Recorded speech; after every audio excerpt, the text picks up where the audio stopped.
guests and callers, and not necessarily those of this station, its staff, management, or sponsors.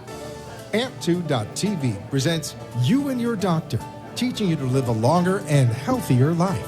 Proudly sponsored by All County Healthcare, where people are the heart of our business. All County Healthcare is a Medicare certified agency where one call will service all your home care health needs. For more information, call 954-717-7027 or visit our website, allcountyhealthcare.com. Now, let's get informed to living a longer and healthier life. Here is your host for today's show. Thank you for joining You and Your Doctor. Today we have a very special guest, internal medicine physician, Dr. Moraes. Dr. Moraes, I just wanted to thank you for coming on the show today and making time out of your busy schedule. Thank you for having me. Today we will be focusing on hormonal therapy. Yeah, hormonal therapy is something that I've been interested in probably for the past few years, but I've really gotten into it over the past year or so. It's something that I've been on a search for in my practice for the longest time, looking for something to make my patients feel better. Right. And there's so many people out there who have these vague complaints that they just don't feel great. And as they get older, they notice that gets worse and worse. And most times people are just attributing that to getting older. And I found recently that a lot of these complaints can be linked to hormonal deficits and deficiencies. Right.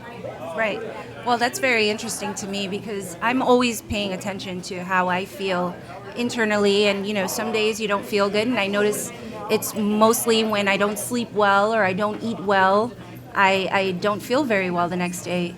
Would that be attributing to hormonal imbalance? Absolutely. So we don't completely understand why hormones go away as we get older. My theory is that a lot of it is because of stress, but quite a lot of it is lifestyle as well. Most people today don't get enough sleep. Most people are on their electronics at night before they go to bed, and there's a lot that's been said about the blue light effect. Right. Most people, no matter how healthy you eat today, it's well known that our food does not have the same nutritional content that it did maybe 100 years ago. So if you look at a bushel of spinach today, it would have been, very, very devoid of the nutrients that spinach had 100 years ago. Right. I know that, for example, the spinach that you speak about, the properties change as soon as you put heat to it. Correct? That's true. Yep. That's true, and that's what we're doing to our food. We're changing it, we're modifying it, we're cooking all the nutrients out of it. Right. And then on top of that, it was poor quality to begin with. Right. Well, who would you say needs to consider hormonal therapy? What signs should we look for? So I never tell any of my patients that they need to consider hormonal therapy. I talk to them first and find out what's going on with them. And then if I suspect that they may have an issue with hormonal imbalance, we do blood tests, we check everything, and then I give them the option.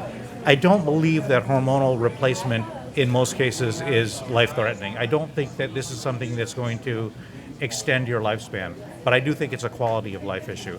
And so if someone tells me I want to feel better, then I tell them here's an option, here's something you can do.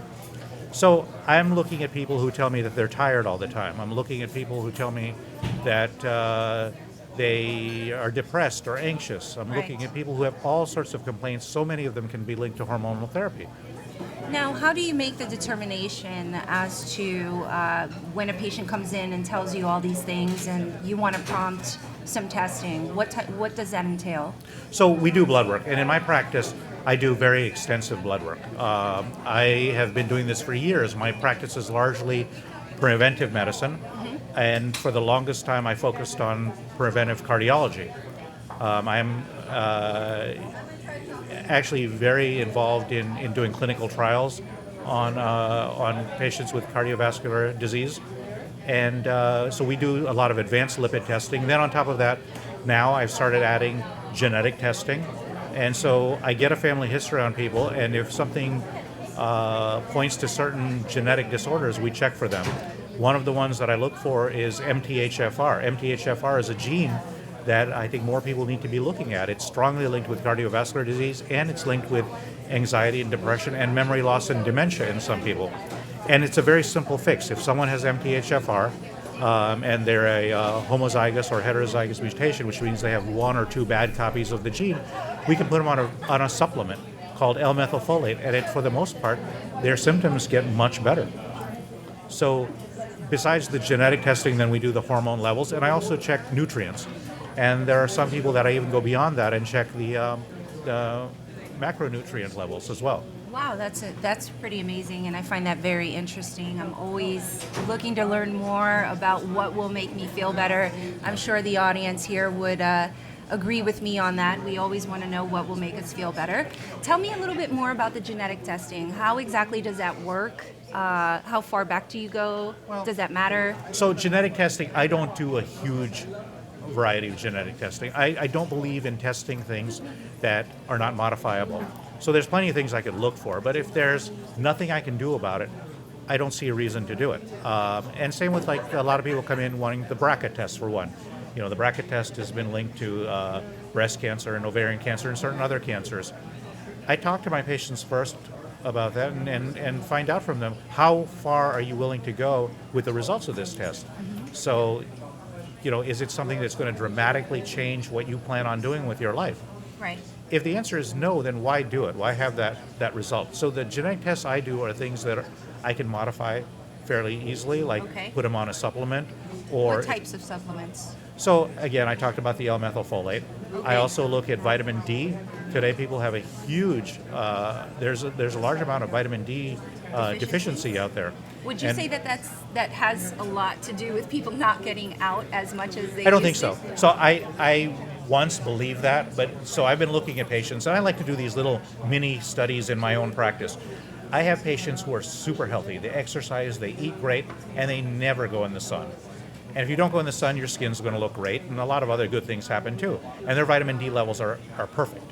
Okay. Then I have patients who look like leather, and they're in the sun all the time, but they're not healthy, and their vitamin D levels are almost zero. So I think there's a lot more involved than just sunlight. Sunlight is one ingredient in the manufacture of vitamin D. It takes more than that. It's like if you have a bag of flour, you don't have a cake, you have one ingredient to make a cake, and it's the same with vitamin D. That makes perfect So sense. I do a lot of vitamin D replacement in my practice. I'm also a big believer that certain vitamins should go together. So when I replace vitamin D, a lot of times I also put them on vitamin A and vitamin K2, which helps the bone metabolism of vitamin D. I see. Now, you mentioned bone metabolism. Is that because of hormonal changes specifically in women, or how does that work? Is that post-menopausal? Men and women are equally affected by hormones in their bones. So for the longest time, we said that when women become menopausal, they become osteoporotic and their bones start to thin. Right. I have read some studies that now say that testosterone is actually probably an equal contributor in that. It has been shown that testosterone can actually improve bone density by 8% a year, and that's in men and women. So a lot of gynecologists and a lot of endocrinologists, and actually a lot of doctors as a whole, ignore testosterone in women. They say testosterone is a male hormone, Right. and they say estrogen is a female hormone. Right. There's a reason why we have both in our body. Both are necessary. Men need estrogen and testosterone. Women need estrogen and testosterone. And It's all about the perfect balance. it is. It's about how to imagine. balance. Now, men and women don't need the same levels. So for me, when I replace testosterone in a woman, I try to get them to a testosterone level of about 100. When I replace testosterone in a man, I try to get them to a level of about 900 to 1100. Okay, that's good to know. I also wanted to know,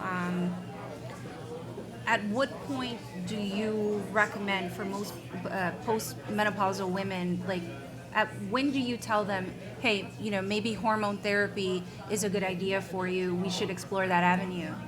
I always give them the option.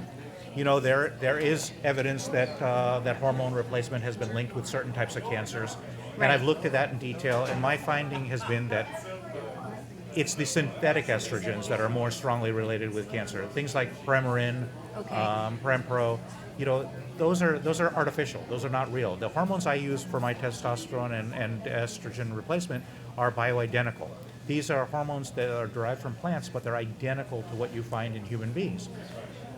And it has not been shown to be a significant increase in cancer risk. Now, there's a caveat to that. If a woman has had a history of breast cancer herself, I would give her testosterone, but I would not give her estrogen. Right. If a man has had prostate cancer, I would not give him testosterone until his body has been cleared of the prostate cancer.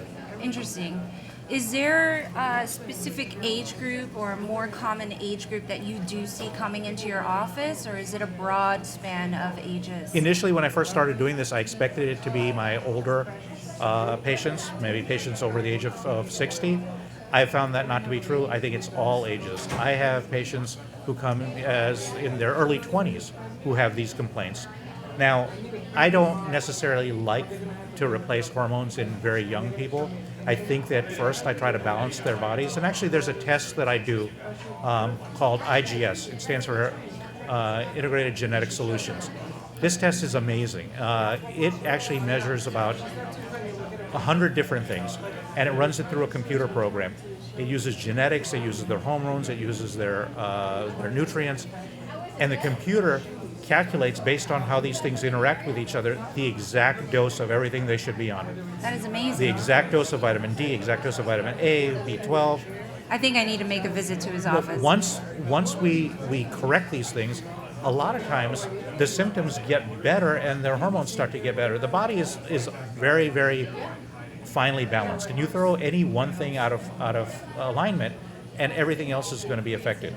So it's an easy fix to replace hormones, but sometimes it's maybe more important to find out why their hormones are need correcting to begin with. And you think maybe those reasons could be their consumption of foods. You've got to have foods that are leafy greens, everything that's going to make Absolutely. you have the minerals that you need in your body. Lifestyle is huge. Now, I have lately become a strong proponent of low carbohydrate diets.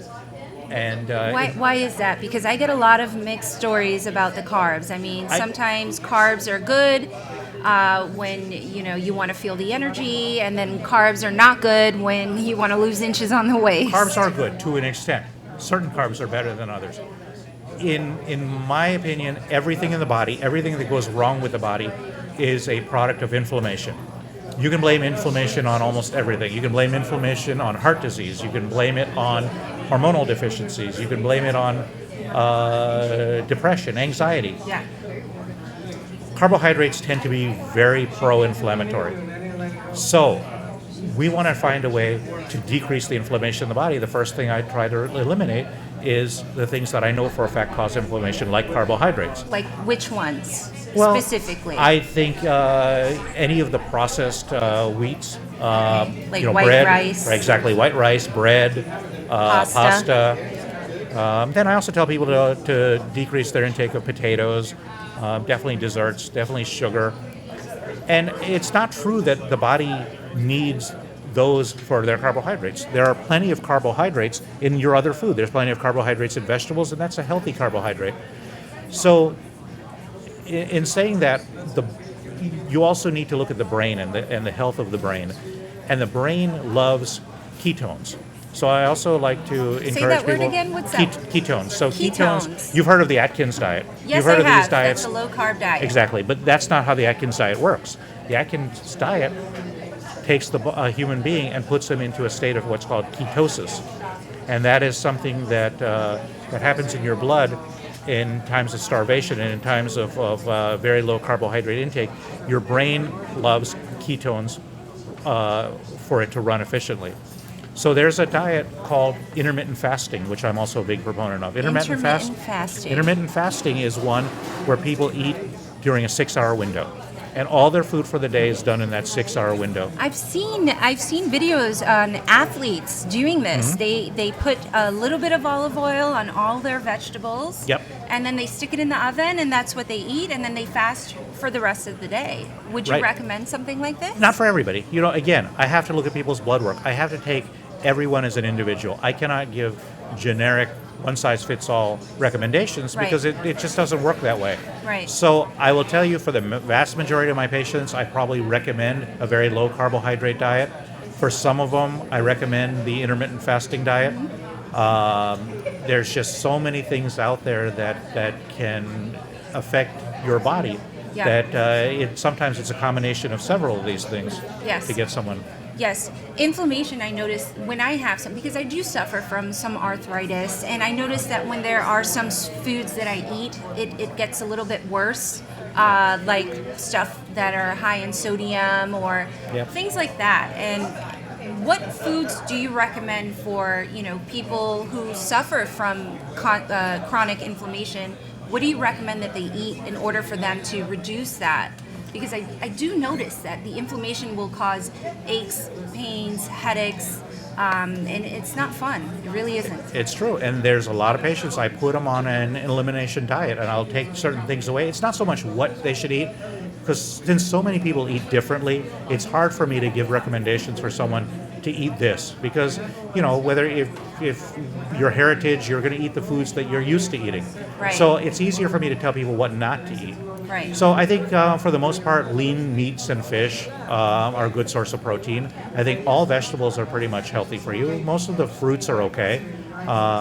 The berries are high in antioxidants. I think those are usually very good. And then, of course, there's what you drink too, because now we're finding that most of what people drink is unhealthy for them unless you're Like drinking alcohol? water. Alcohol. So I don't focus so much on that. If you're not an alcoholic and if you're drinking in moderation, I think it's okay. I'm more concerned about sodas and juices and things like that. You look at our kids, and our kids are growing up. I was thinking the same thing. They're growing up in an environment where if you see everyone else eating and drinking that way, you just normally incorporate that into your Yes. life. And I think good habits start in the house. And so if the parents are eating healthy, for the most part, the kids pick up those habits. Absolutely. I agree 1,000%. I've noticed, I have a 16-year-old son at home. Angel baby, mommy loves you. I've noticed that if I do buy something sugary, maybe I buy some cranberry juice, that is the first thing he goes to. That is the first thing he drinks. I'm like, Angel, you can't have all that sugar. And he goes, it's just juice, it's not soda. But really, it's terrible for him. So I have patients who, I don't treat children in my practice, but I have a lot of patients who have young children, and they come to me for advice, and they say, my child has ADD, or my child has autism, or my child's very hyperactive. Give me some recommendations. And so I tell them, one thing I would check is the MTHFR gene. Have the pediatrician check that, and then put them on a very low carbohydrate diet, and keep them away from all this junk. And I will tell you, a lot of them come back after a month and say, you know what, I've noticed a significant change. So you believe more in preventive medicine, from what I gather. Preventive medicine is my whole practice. That's what I am strongly a fan of. That is amazing. Yep. I am a firm believer in preventive. I feel that there is a food out there or a supplement out there for every ailment that we have. Probably. And, it's a matter of lifestyle, of what you eat, if you exercise, how often you exercise. Because sometimes exercising too much can cause that inflammation that makes us Exactly. uncomfortable. Exactly. So it's all about a balance. And Yep. I'm coming back to the hormonal balance that Dr. Moraes is talking about is very important. I feel from what I gather speaking with you, it's important for everyone to go and get tested and see where their hormonal balance is. If they want to do something about it. And there are people who come to me and they feel great, and there's nothing wrong with them, and they feel fine. But I'll ask them, I say, do you want me to check these anyway since we're doing your blood work? And they'll say yes, and maybe some of them do have some hormonal imbalance, but I tell them, look, you're feeling great. Right. You don't think anything needs to be changed. Let's just watch it, and let's just Right. wait and see. I don't encourage every single person to go on hormones. I mean, that I think there's a limit to what we should be doing just because we can do it. Right. And again, that goes back to the more holistic approach that you take. Exactly. Versus over-medicating. I started out my practice being largely a straightforward internal medicine doctor. I relied on medicines for most of what I treated, and now I've changed my mind. I think that maybe that's not the way to go, and by what I believe always evolves. I'm always changing my thinking. One day I'll tell people, you need to go on a statin. Next time they see me, I'll say, you know what, you shouldn't be on a statin. And my patients are okay with that because they know that I am always going to conferences, I'm always going to lectures, I'm always reading. And if I change my mind on something, it's because I believe that currently this is what I believe. Right. And we're always changing also. You know, I feel that our environment has a lot to do with our changes, and you've got to kind of roll with the punches on that and you know. True. It's a long process to get healthy, but I think most people, no matter where you are, no matter how unhealthy you are, it's never too late to change things. Yeah, I agree 100%. So your practice, it's Internal Medicine Associates. That's the group I'm in. Now, each one of us practices differently. So Tell me about yours. My practice, like I said, is largely preventive medicine. My preference is not to put out fires, but to prevent them to begin with. So I would much rather prevent heart disease than have to treat someone who's had their first heart attack. I have some tests that I use that I wish everybody were using because they are so predictive. I have a test called the Cortisone test. Okay. This test is a blood test. It's one tube of blood, and it so accurately predicts heart disease in people that I have had patients who are completely asymptomatic, came in for their physical, I sent them for this test, the test came back abnormal, and I've had at least 4 or 5 patients in my practice who ended up having a quadruple bypass within 2 weeks of this test because it caught something that wouldn't have been caught otherwise. And that's just one of many tests that I have available to me. That is amazing. That is amazing. They're very fortunate that you're here to practice. Well, it's a test that's available to all doctors, and my whole purpose is to get the word out to other doctors. And I have meetings with doctors all the time. I have programs where I teach them about these tests, and I wish more people incorporated them in their practice. What's the name of that test again? It's called the Cortisone, and the name of the company is CardioDX. Cortisone. And like I said, it's just one test. The company is based out of California. And I will tell you that when doctors see some of these patients that nobody would have ever screened for heart disease, that just were screened because of this test, it's amazing. That is incredible. This test has saved lives. It has. It has saved lives. I also spend a lot of time working on the laboratories that I use. I use laboratories that, one, won't gouge patients, that don't come after them and nickel and dime them on their tests, because the tests I do are very extensive and they can be expensive. But as long as someone has insurance, for the most part, most of my patients pay very little for these lab tests. There's a lab I use called Empire City Laboratories, which is based out of New York City, and they've been phenomenal. They can get any test I want for me at a fairly low cost for the patient. That is good to know, because you know a lot of people out there do think that hormonal therapy does cost a lot of money, and that was going to be my next question, whether insurance covers that or not. Unfortunately, insurance doesn't consider hormonal therapy life-threatening. They consider it a quality of life. They almost treat it like cosmetics more than anything else. So I have options. I do pellets in my practice, which pellets can be expensive. Right. But if someone can't afford them, then we can always talk about creams, which are a little bit cheaper, or injections, which are a little bit cheaper. But unfortunately, because insurance doesn't cover it, there's going to be a cost of the actual treatment that has to come out of pocket, just like supplements. Insurance does not pay for supplements, Right. and people need supplements. I suppose it's a matter of what's most important to you, right? It is. Saving the dollar or feeling great the next It day. is, and I think that people need to think about for themselves what they want to spend their money on. That's wonderful. I wanted to thank you for coming on the show today, and if you have any questions for Dr. Moraes or his staff, you can reach him at 561-883-7770. He is based out of Boca Raton, and you can call him anytime. Thank you. Thank you.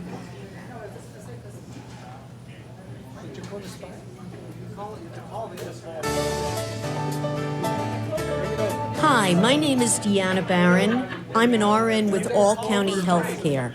I used to work for this huge corporate-owned home health agency, and I was always worried that they wouldn't let me make enough nursing visits to be sure that your wound was fully healed, or that you were completely comfortable checking your husband's blood sugar level and giving him the correct dose of insulin, or that your mom's lingering cough was the end of her bronchitis, not the beginning of a new episode. The owner of All County Healthcare always says, give the patient what they need. And he means it. At All County Healthcare, I see my patients until their goals are met, and I never worry. I hope you never need a nurse to come to your home, but if you do, tell your doctor, I want All County Healthcare. All County Healthcare, Inc. is locally owned and operated, serving the Tri-County area, Palm Beach, Dade, and Broward counties for the last 25 years. The practice of medicine is changing dramatically.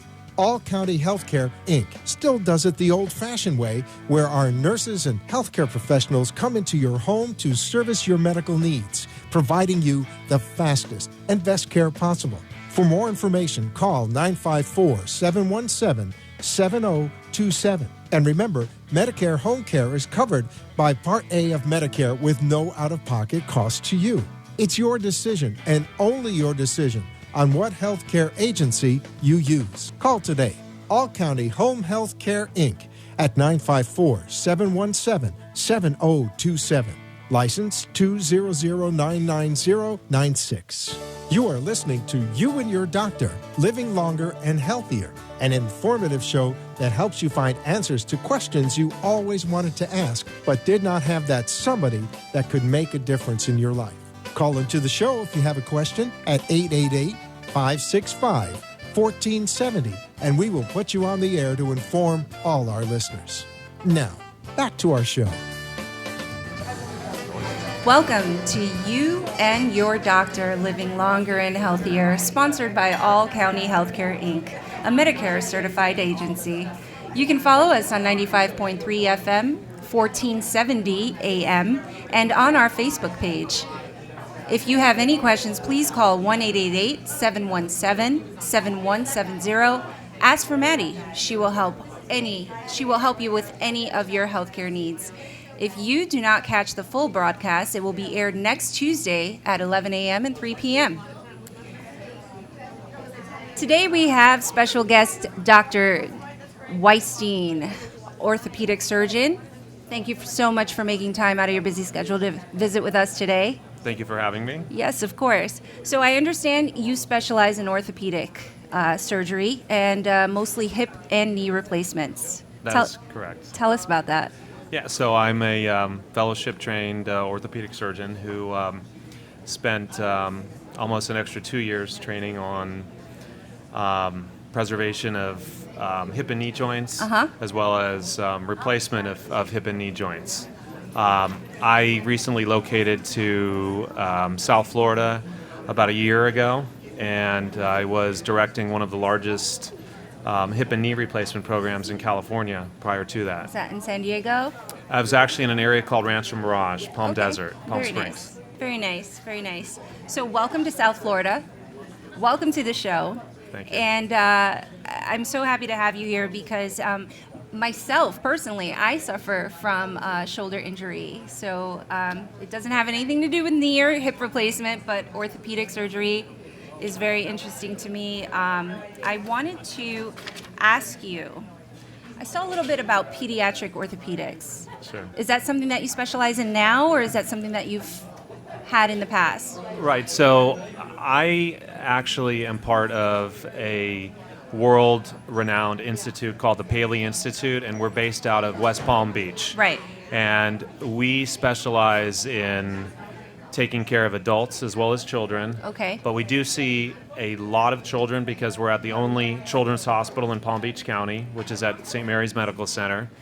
And a lot of our children have congenital, meaning they were born with congenital joint problems and limb problems. So you might say they have, challenging orthopedic problems related usually to their legs, knees, hips. Do you have any specific case that maybe you can tell us about, what it entailed, what you saw with the patient, and how you helped them?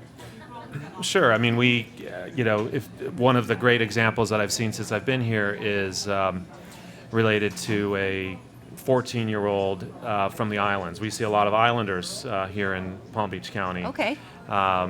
Especially from Bahamas and Haiti, and there was a 14-year-old girl who was in a car accident who broke both of her legs at the age of 8. Oh my and she goodness. really hasn't walked since then because her fractures led to early onset of arthritis in both of her hips. And so she sought treatment in her own island in the Bahamas, and nobody was willing to treat her. So she actually came to the Paley Institute, where I work, and ended up doing what we call takedowns of her fractures because her hips were basically fused.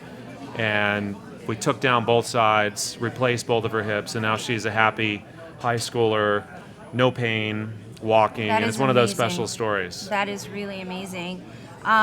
Would you say that happens in the islands more so because of a genetic? Well, I think in the islands, I might be wrong, but I think motor vehicle trauma Yes. is probably a lot.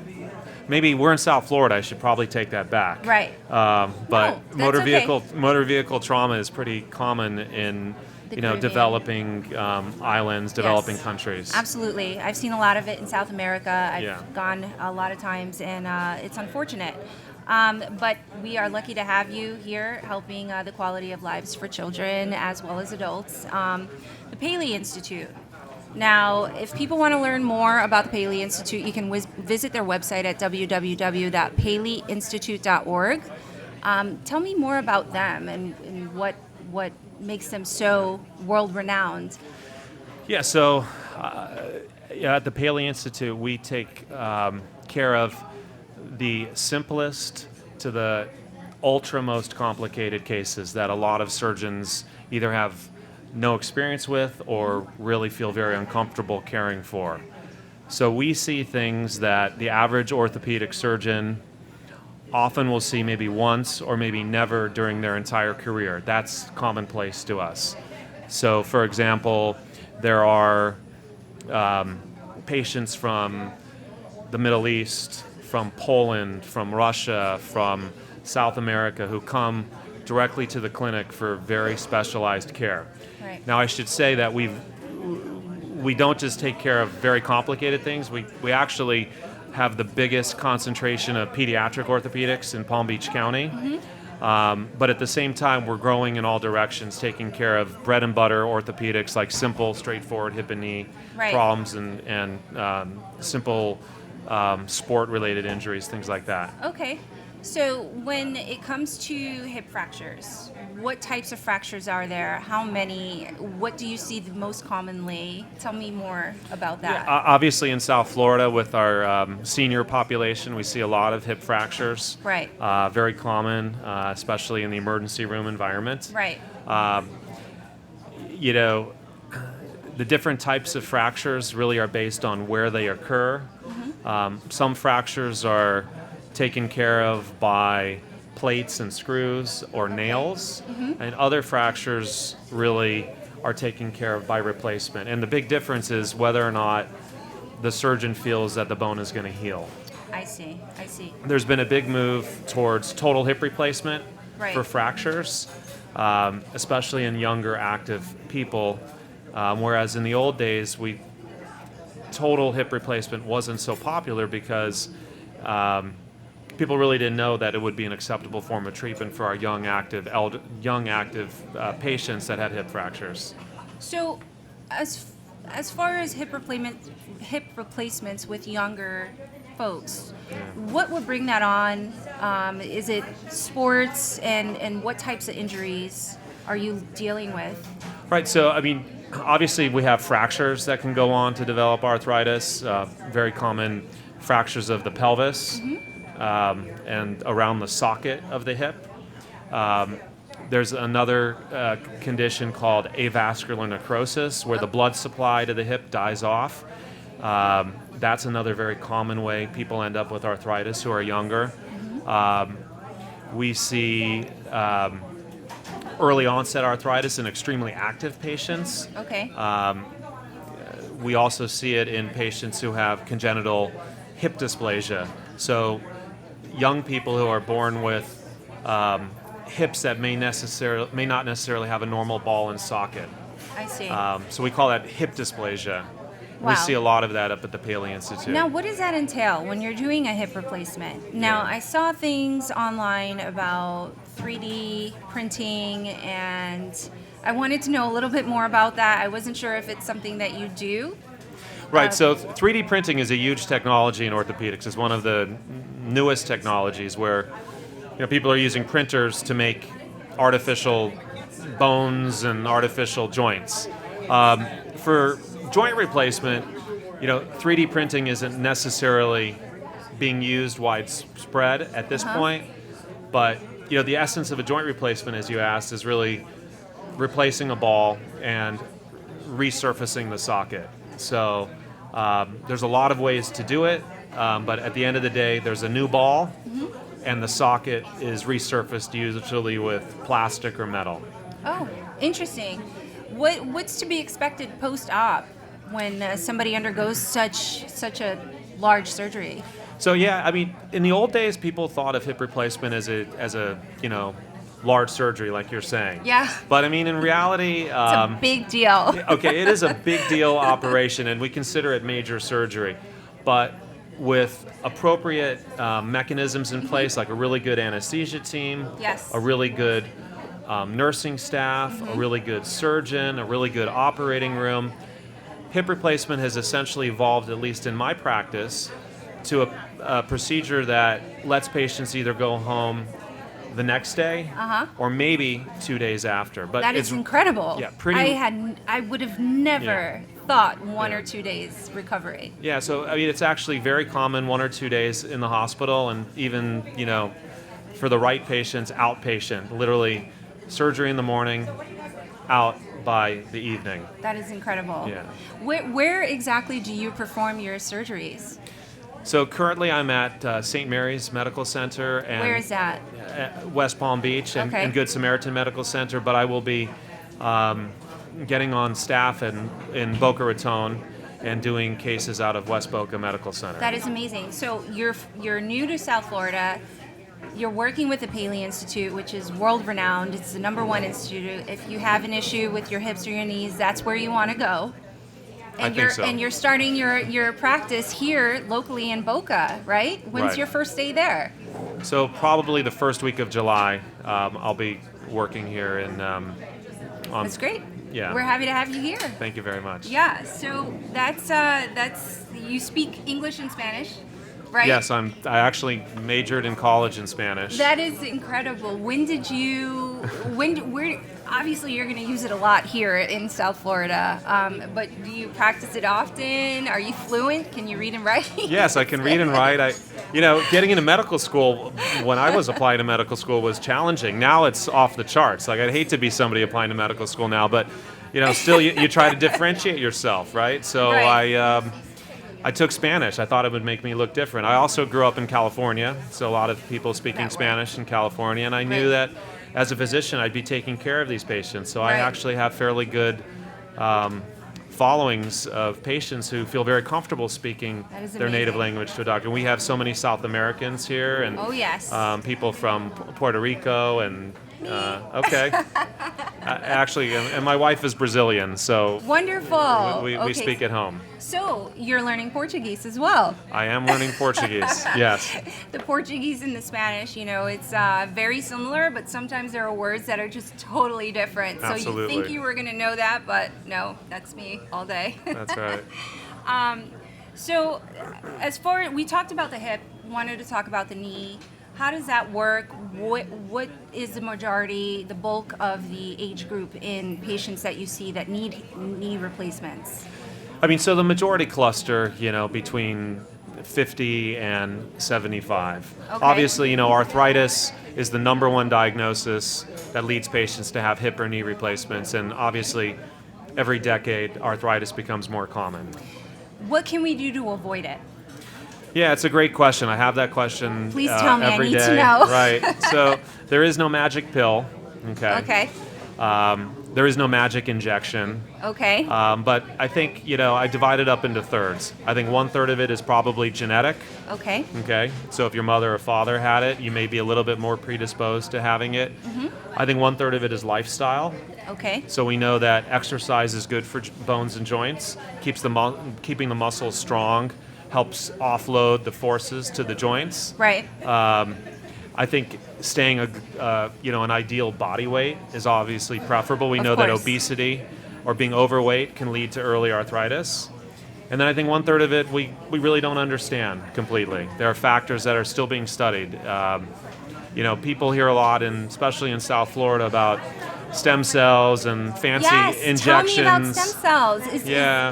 It's new, isn't it? Too new. I would say it's fairly new, but at the end of the day, I think as physicians, we need to be evidence-based. Yes. And I think what that really means is we need to rely on the literature that's been published. And as far as stem cells go and a lot of these newer injections, we really don't have the data that would convince us that this is an optimal treatment. Right. I think it's very experimental, but I think to tell patients that there's an injection that's going to cure arthritis is really unethical. Okay, yes. Would you say, because for me, I find, because I do suffer from arthritis, I do. I suffer from it in my cervical spine as well as my knees and my shoulder, like I mentioned before. Is there any type of supplements that I can take or foods that I can consume that will help me feel better? Yeah, so, this is a huge and vast field. There are things out there, none of which are smoking guns. I'll mention a few. Omega fatty acids. Okay. Taking your omegas, it's thought to be anti-inflammatory. Not 100% proven. Right.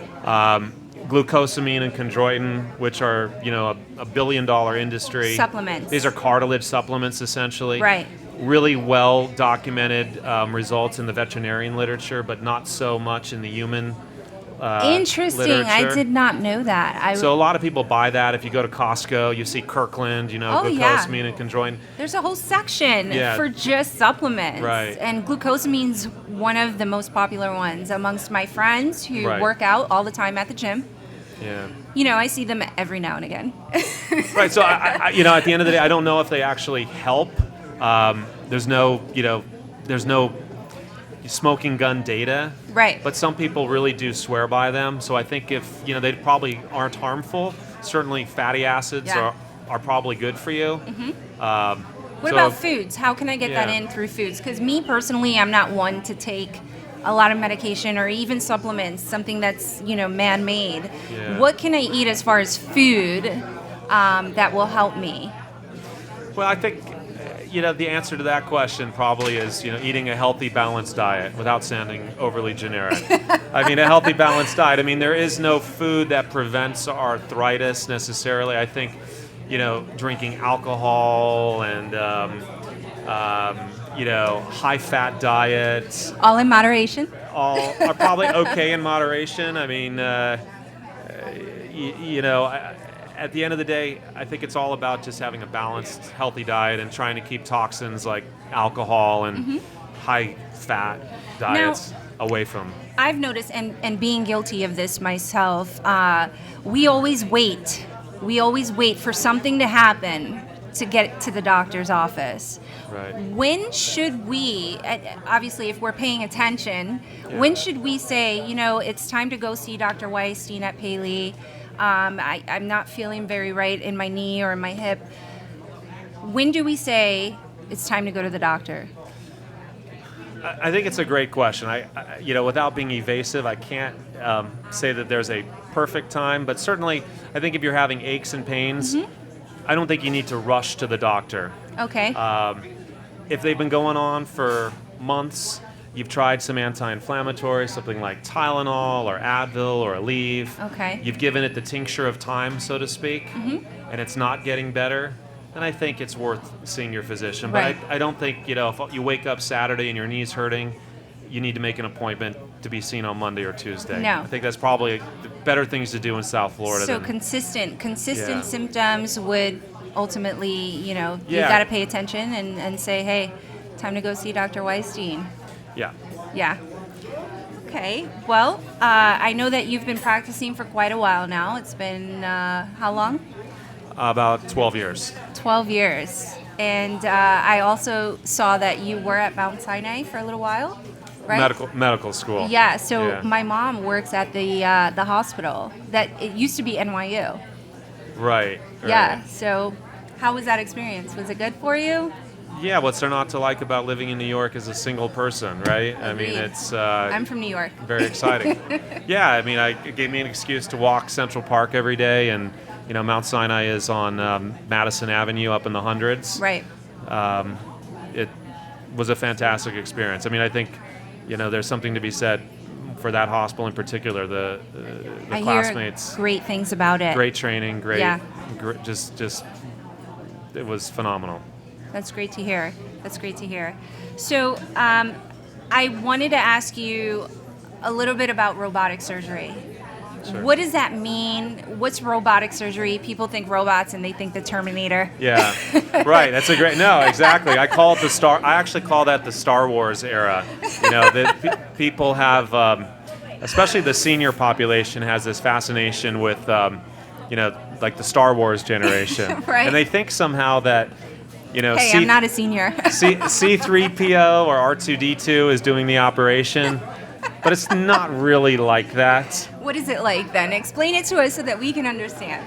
Yeah, so I mean, robotic surgery as it relates to orthopedics is really surgeon controlled, but a robot is being fed the information and acting as a check on what you're doing. Okay. So things, for example, partial knee replacements can be done with a robot. Some people believe that the robot prevents outliers. So, What does that mean? outliers meaning cases that really you look at the post-operative x-ray and you're like, was that really done by a surgeon? Oh. Kind of terrible looking outliers, things that really wouldn't be considered within the standard of care. So, I think a robot in orthopedics acts as a check rein. It leads to more reproducible results, especially for surgeons who don't have lots of experience. Okay. But Which is not your case. Which is not my case. And again, I've used robots, and I think the word is not out. Total knee replacements can be done now in 2017 with a robot. What is the benefit of doing the robotic surgery? Why should we look at this, and why should it be out there in the world that this is an option? Well, I think it is certainly an option, but I would say that if you don't have a robot, I don't think the supposition should be that you're having an inferior surgery. Absolutely not. The robot is a way to augment your technique to create more consistent, reproducible results every time. It also utilizes and leverages technology so that your orthopedic surgery can be done in a very precise fashion. But I think the overarching principle here is if you don't have a robot, you're not losing out on anything major, because there are certainly orthopedic surgeons who do a fantastic job with and without robots. How many surgeries with hip and knee replacements would you say on average you do per year? Right. So since I just relocated to South Florida, I'm probably in the a couple hundreds. But when I was pretty high numbers there for surgeries. When I was in California, we were doing upwards of 500 per year. That is amazing. But I directed a program that was one of the largest in the States, where we did thousands a year as a hospital. So you've got your reps in. I've got my reps Muscle in. memory. Yeah, a lot of muscle memory. Yeah, That's but I had great. a great team, and I think again, it's not just the surgeon; it's also the team that you have, the nurses and the hospital and the anesthesiologists really make a difference. And I'm sure you have that support that you need not only at your office but also at the hospitals you work out of, St. Mary's, Good Samaritan. I do. Yeah, that's great. That's great to know. So any orthopedic issues, go to the Paley Institute. It's where everybody from around the world goes to. I know that if I have a need, I'm definitely going there. Wanted to talk about a little bit about conservative management. We've covered the surgery. Prior to the surgery, before we get to that point, I noticed on your website you had something about conservative management of hip and knee arthritis. Right. So, I mean, conservative management is, what we really are calling in the field now joint preservation or cartilage preservation. Okay. And what that really focuses on is activity modifications, lifestyle modifications. If you're overweight or you don't exercise, getting to the gym or getting with a trainer or going to a physical therapist, taking anti-inflammatories. Yes. Maybe using a brace, maybe taking some of those supplements that you talked about, things that basically don't involve going under the knife. And in fact, there are injections like cortisone injections Yes. and artificial joint fluids that are manufactured that can be helpful. I've actually had a couple of cortisone injections. Unfortunately, I was in a pretty bad car accident in January. Yeah. I had some damage in my neck, my cervical, and as well as my shoulder. And I did have some cortisone. And at first, I didn't think it helped. But now that I'm 2 months in, I'm like, oh my God, I feel great. I can do this. I can't do everything that I used to be able to do. Inevitably, I do need surgery.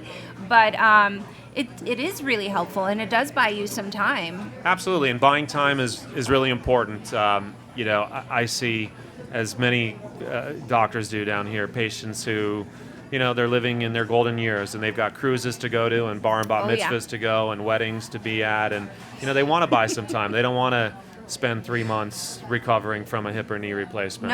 No, and you mentioned before it's only about a day or two downtime, which is pretty incredible. I mean, I had no idea that it would only be 1 or 2 days.